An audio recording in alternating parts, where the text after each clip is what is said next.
देखिए, कल यूपी में जिस तरह की घटना घटी वह कानून के राज कहने में शर्म आती है। ये कहीं से समझ में नहीं आता, बल्कि इसको जंगल नहीं महाजंगल राज की संज्ञा देनी चाहिए।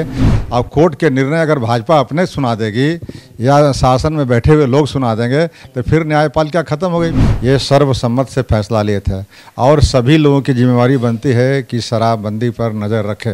नमस्कार, एक न्यूज़ 24 देख रहे हैं आप और मैं हूं आपके साथ अविनाश। यूपी में कल देर रात जो वारदात हुई उसके बाद अब भाजपा ये कह रही है कि जो यूपी में हुआ वो बहुत सही हुआ, अपराधियों के साथ यही होना चाहिए, यूपी मॉडल बिहार में लागू होना चाहिए। हालांकि महागठबंधन के जो लोग हैं इन तमाम चीज़ों को लेकर विरोध भी कर रहे हैं। हमारे साथ बातचीत करने के लिए राजद से एमएलसी हैं रामबल्ली सिंह चंद्रवंशी। क्या कहेंगे सर, जिस तरीके से यूपी में कल जो अतीक अहमद और उनके भाई के साथ जो हुआ इनकाउंटर सीधे, उसके बाद भाजपा तो कह रही है कि यूपी मॉडल बिहार में भी लागू होना चाहिए।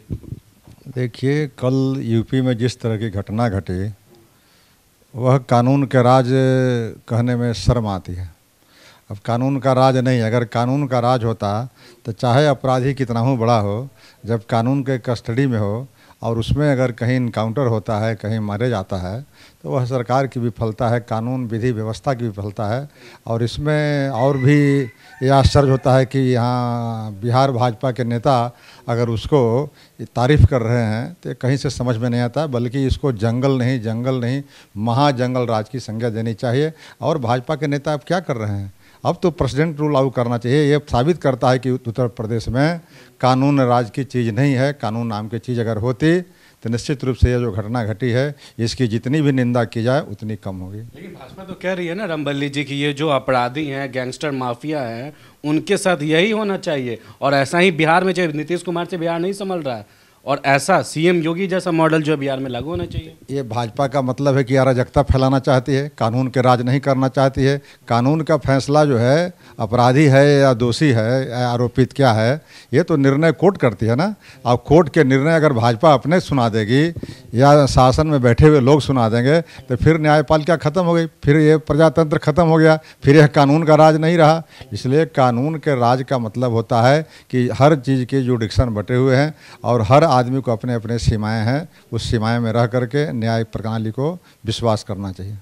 अच्छा रामबल्ली जी, शराबबंदी कानून जो है लागू किए थे नीतीश कुमार, जहरीली शराब से फिर से मोतिहारी में 22 लोगों की मौत हुई।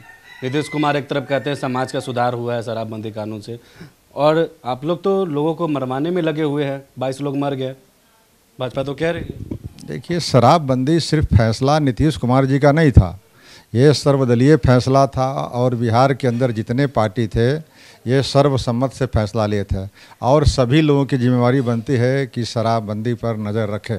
लेकिन कुछ पार्टियां इसका मजाक उड़ा रही है और कुछ पार्टियां इसके पीछे से उसमें लगी हुई है और जिसका परिणाम ये सब सामने आता है। ये तो घटना दुर्भाग्यपूर्ण है ही, लेकिन जहरीली शराब बनाने वाले जो तत्व हैं उन तत्वों तक सरकार को पहुंचनी चाहिए। और जो भी विपक्षी बंदी है शराबबंदी, तो फिर क्यों शराब पी के लोग मर रहे हैं? आप लोग आखिर इस पे काम क्यों नहीं कर रहे हैं? नीतीश कुमार चुप क्यों है, कार्रवाई क्यों नहीं करते हैं? कार्रवाई तो हो ही रही है। कार्रवाई अगर नहीं होती तो ये चुप्पे चोरी थोड़े शराब मिलती, कहीं खुलेआम शराब की दुकान देख रहे हैं।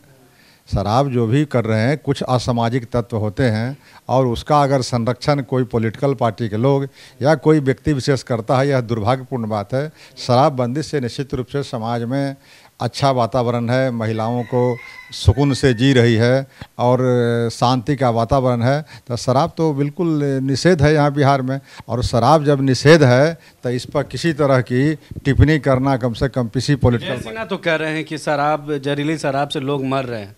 अब मुख्यमंत्री जी राजपाट तो संभाल नहीं पा रहे हैं, सपना देखते फिर रहे हैं, उधर उधर घूमते हैं, दिल्ली कभी उधर सपना देख रहे हैं पीएम बनेगा। पहले अपना बिहार तो संभाल लीजिए। जहरीली शराब से जो मर रहे हैं या जहरीली शराब के आड़ में लोग जो धंधा चला रहे हैं, यह प्रश्न उठता कि सरकार उस पर कार्रवाई कर रही है कि नहीं। अगर सरकार वही त्वरित कार्रवाई कर रही है तो निश्चित रूप से क्राइम होने से मतलब नहीं है। इतनी बड़ी दुनिया है, इतना बड़ा देश है, इतना बड़ा प्रदेश है, तो कोई शायद ऐसा देश नहीं होगा, कोई ऐसा प्रदेश नहीं होगा जहाँ कुछ न कुछ क्राइम नहीं हो रहे हैं। लेकिन विधि व्यवस्था का मतलब ये होता है कि क्राइम होने के बाद कानून अपना रास्ता तय करे, कानून उस पर कार्रवाई करे, त्वरित कार्रवाई करे और उसको जेल के शिकंजों में डाले और न्यायिक प्रक्रिया के तहत उसका फैसला हो। एक आखिरी सवाल है, भाजपा और लगातार ये कह रही हो। लेकिन जिस तरीके से आज राजद के प्रदेश कार्यालय के बाहर में एक तस्वीर भी लगा मुख्यमंत्री नीतीश कुमार का, पीएम बताया जा रहा है, सीधे लिखा जा रहा है कि 2024 में प्रधानमंत्री होंगे। भाजपा तो कह रही है कि वो तो बोल ही दिए हैं वो प्रधानमंत्री बन नहीं पाएंगे, चाहे कुछ भी कर ले, कोई विकल्प नहीं है। एक तरफ उनके जो उप मुख्यमंत्री आपके तेजस्वी यादव, वो ऐसे ही रह जाएंगे, तो ना तो वो पीएम बनेंगे ना वो सीएम बनेंगे, तो दोनों का सपना तो ऐसे ही रह जाएगा। देखिए, इतने तरह के लोग हैं, मैंने ये पोस्टर देखा नहीं है, और जब पोस्टर देखा नहीं है तो इस तरह के पोस्टर पर प्रतिक्रिया देना उचित नहीं होगा। माननीय मुख्यमंत्री नीतीश कुमार जी बिहार के भी मुख्यमंत्री हैं और आगे भी रहेंगे, इसलिए नीतीश कुमार जी ने बार बार ये बात कहा है कि मैं पीएम का उम्मीदवार नहीं हूँ, मैं भारतीय जनता पार्टी मुक्त भारत की कल्पना कर रहा हूँ। लेकिन राजद के लोग आज पोस्टर में लगा दिए कि पीएम बनेंगे 2024। अब राजद के लोग नहीं ना कहिए कि कौन लोग लगाए हैं पोस्टर, ये मैंने देखा नहीं। तो पोस्टर किस तरह का है, कौन कार्यकर्ता किस उत्साह में लगा दिया है, यह देखने के बाद मैं प्रतिक्रिया दूंगा। लेकिन इस पर ऑफिशियल प्रतिक्रिया नीतीश कुमार जी का आ चुका है कि मैं पीएम का उम्मीदवार नहीं हूं, मेरा मकसद या महागठबंधन का मकसद है अभी फ़िलहाल कि महागठबंधन जो है वो भारतीय जनता पार्टी को आगामी चुनाव में शिकस्त दे सके, उसके बाद बैठ कर के पीएम का निर्णय होगा। तो यह हमारे साथ बातचीत कर रहे थे राजद के एमएलसी रामबलदेव सिंह चंद्रवंशी ने साफ तौर पे कहा कि नीतीश कुमार ने ये मनसा जो है अपना साफ पहले भी कर दिया था कि वो पीएम का उम्मीदवार नहीं है। हालांकि महागठबंधन को कैसे मजबूत करना और विपक्षी दल को, उसके लिए नीतीश कुमार अभी लड़ाई लड़ रहे हैं और आगे भाजपा को कैसे हराना है उसके लिए काम कर रहे हैं। फिलहाल इस खबर में इतना ही। सहयोगी शशि के साथ मैं अविनाश, एक न्यूज़ 24 पटना।